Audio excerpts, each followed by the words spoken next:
ভাই তোরা যাবি না? টি শার্ট বদলে শার্ট পরে গিয়েছে সিয়াম। হাতে ব্যান্ডেজ এখনও খোলা হয়নি, সেটার ওপর পলিথিন পেঁচিয়ে যাতে না ভিজে যায়।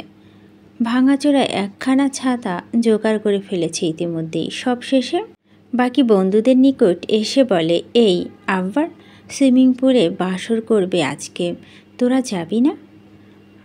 আমার আহাত কম্বল মুড়ি দিয়ে শুয়ে ফোন দেখছে। ইভান কথা বলছে একটা মেয়ের সঙ্গে। কিছুক্ষণ আগেই রং নাম্বার থেকে মিস কল এসেছিল।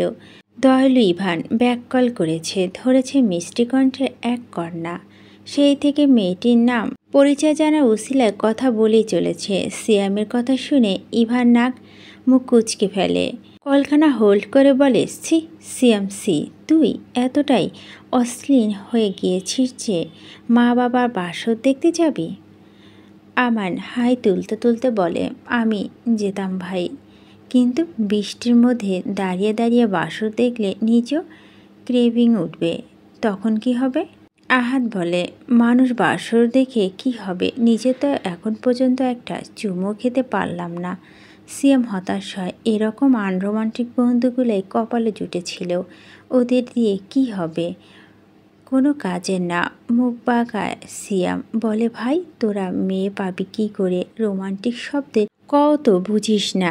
ইভান চট করে বলে, শালা আগের বানান শেখ, রোমান্টিক শব্দে কক নেই। তোর মুখটা বন্ধ রাখ।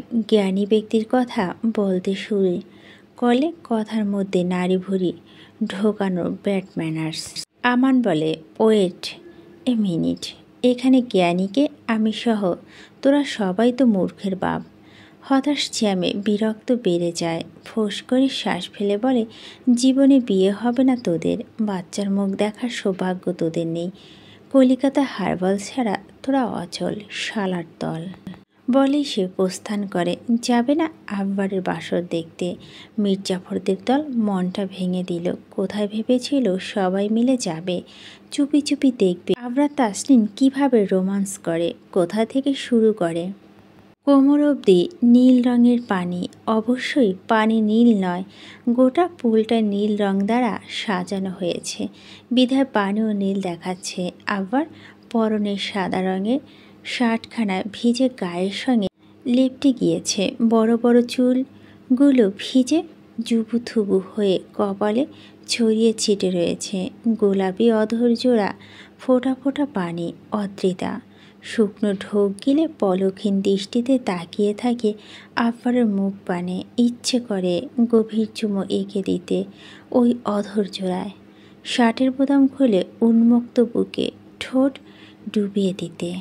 বড় বড় চুলগুলো মুঠো করে ধরে লম্বা মানবকে নিজের দিকে ঝুঁকাতে, কিন্তু পারছে না। মনের মধ্যে পুষে রাখা অসংযত রাগ বাধা দিচ্ছে। তীব্র ধিক্কার জানিয়ে বলছে, অদ্রিতা, এই মানুষটাকে এড়িয়ে চল, তাকে কড়া কথা শুনিয়ে চলে যা। নিজ কক্ষে থাকিস না তার সামনে। সে কালো জাদু জানে, এক্ষুনি তোকে বশ করে নেবে। অদ্রিতা নিজের মনের কথা শোনার আগে বোধ হয় কালো জাদু করে ফেলে। আবরার উন্মুক্ত কোমরের হাতে বিচরণ গাঢ় হয়।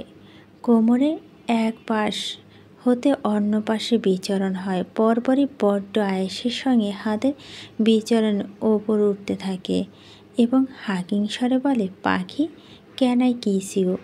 I can not. বাকিটা শেষ করার আগে অবিশ্বাস্য এক কাণ্ড ঘটিয়ে ফেলে অদ্রিতা।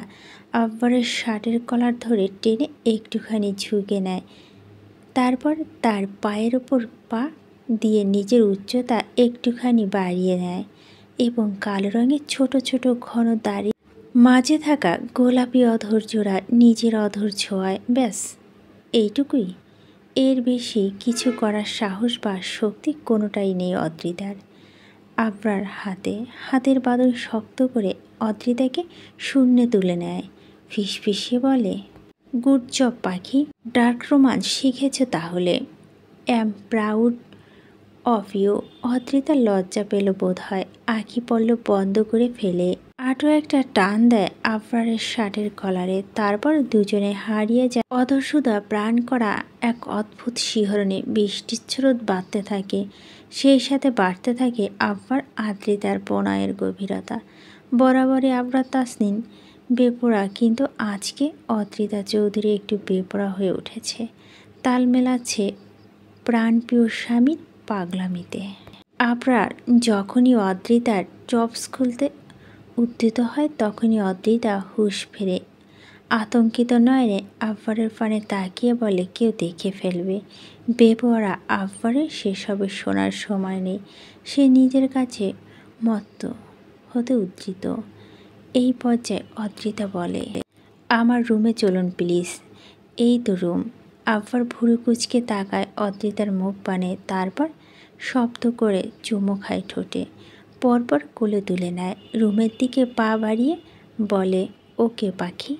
একটু খুশি হয় অদ্রিতা, মাথায় রাখে আব্বারের বুকে। সুইমিং পুলের সাথে অদ্রিতার কক্ষ ঢুকে পুনরায় বেপরা হয় আব্বার। অদ্রিতা নরম তুলতুলে খাটখানা শুয়ে দেয় অদ্রিতাকে। পরপরই নিজের শার্ট খুলে ফেলে এবং আদ্রিতার টপসে হাত দেয়। আদ্রিতা নিজেও সাহায্য করে টপস খুলতে। তারপর আব্বার তার পাখির ছোট্ট দেহখানা নিজের রাজত্ব চালাতে থাকে বেপরা ভঙ্গিমায়। ব্যথায় জর্জরিত আদ্রিতা আর্তনাদ করে উঠেছে বারংবার। কখনো দাঁতে দাঁত চেপে সহ্য করে নেওয়ার চেষ্টা করছে। আব্বার জোরে জোরে শ্বাস টানতে টানতে একটু থামে। অদ্রিতার ক্লান্ত মুখের পানে তাকিয়ে বলে, থেমে যাবে পাখি? ব্যথা পাচ্ছ? আদ্রিতা আব্বারের চুলের ভাঁজে হাত দিয়ে আশকারা দেয়। বৃষ্টির স্রোত কম এসেছে, সেই সাথে ক্লান্ত দুটো মানুষ একে অপরের সঙ্গে লেপ্টে শুয়ে আছে। এতক্ষণ যেখানে ঘূর্ণিঝড় চলছিল এখন সেখানে নীরবতা চলছে। অদ্রিতা আব্বারের চুলের ভাঁজে হাত বুলাতে বুলাতে বলে, আবার আমি কখনোই আব্বু আম্মুকে একসাথে সুখের সংসার করতে দেখিনি। এক টেবিলে বসে খাবার খায়নি, কখনই তিনজন একসাথে ঘুরতে যায়নি। এগুলো আমার অপূর্ণ ইচ্ছে, কিন্তু এখানে আসার পরে ইচ্ছেগুলো পূরণে গিয়েছে। আব্বু ভীষণ ভালো আছে। ওই আন্টি আর তার বাচ্চাদের সঙ্গে সুন্দর সময় কাটায়, দেখতে ভীষণ ভালো লাগে। আফরার শুনল কি কথার কথা। সে আদ্রিতার বুকে ছোট ছোট চুমুতে ভরিয়ে দিতে থাকে। আদ্রিতা পুনরায় আবার বলে উঠে, ওদের কিছু করবেন না আফরার, আমি মাফ করে দিয়েছি, আপনিও মাফ করুন। এবার আবরার জবাব দেয়, নো চান্স। আবরার তাসনিন মাফ করতে জানে না।